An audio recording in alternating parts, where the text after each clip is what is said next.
الحمد لله والصلاة والسلام على رسول الله. النهاردة مصر بتكتب تاريخها بإيديها، الشعب المصري بيتكلم، وما دام يتكلم كلنا نسكت.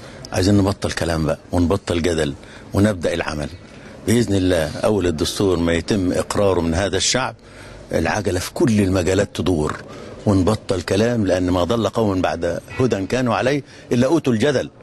ولذلك بنقول إن احنا حتى ولو كان في هناك ائتلافات هنا ولا هنا، بعد ما يختار الدستور بقى في سكة حديد، قطر مصر يبقى على السكة الحديد دي إلى هدف واحد كلنا إن شاء الله.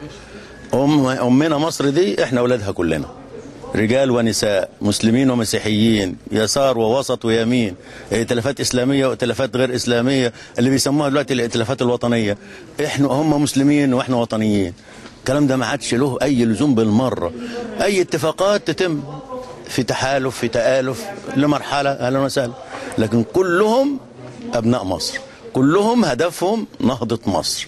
نختلف في الآراء لكن يعذر بعضنا بعضا فيما اختلفنا فيه ونتعاون فيما اتفقنا عليه.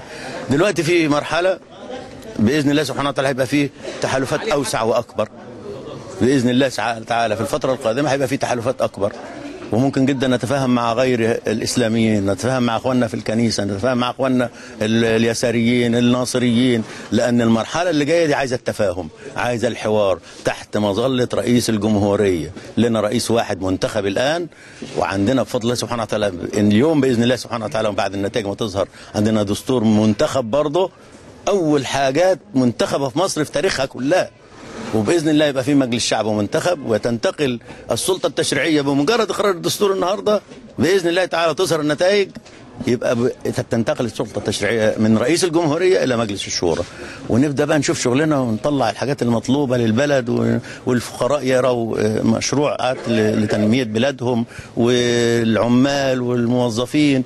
ونشكر هذا الجيش الذي وقف الآن يحميكم ويحمينا وبذل جهد، وحاولوا امبارح الوقيعة بيني وبينه، وبسرعة الحمد لله أخمدنا نار هذه الفتنة وهذه الوقيعة بكلمة واحدة طلعتها أنا بالليل، لأنه مش ممكن أبدا حد يتقول علي كلام على جيش مصر. أنا أتحدث عن شعب مصر أنه خير أجناد أهل الأرض.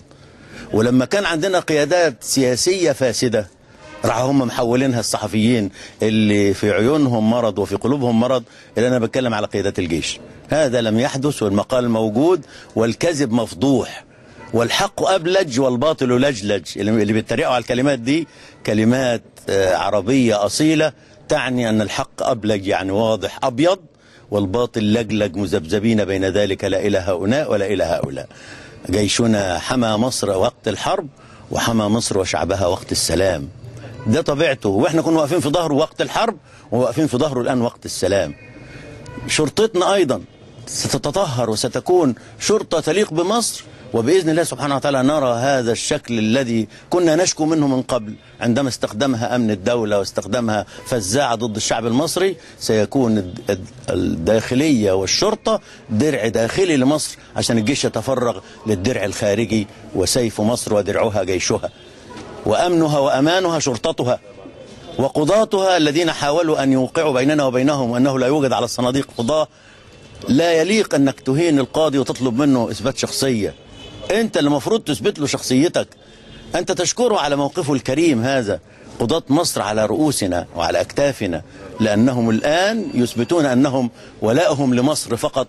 وأسأل الله عز وجل أن يبارك في جهد كل من بذل جهد، وأن يعين شعب مصر على أن ينهض ببلاده ويحقق نهضته ويكتب تاريخ حاضره ومستقبله كما كتب تاريخ ماضيه، والعالم كله يتعلم من شعب مصر الآن. وأشكركم يا مصر 25 على هذا الأداء الجيد الحرفي التقني الصادق، لأن أصبح نادر في زماننا هذا الذي قال فيه صلى الله عليه وسلم: ستكون بعد سنين خداعات يؤتمن فيها الخائن ويخون فيها الأمين، ويصدق فيها الكاذب ويكذب فيها الصدوق، ويكثر الرويبضة. قيل: من الرويبضة يا رسول الله صلى الله عليه وسلم؟ قال: التافه من الناس يتحدث في أمر العامة. صدق رسول الله صلى الله عليه وسلم. ومصر منصورة بإذن الله ونهضتها بإيديها رجالا ونساء إن شاء الله.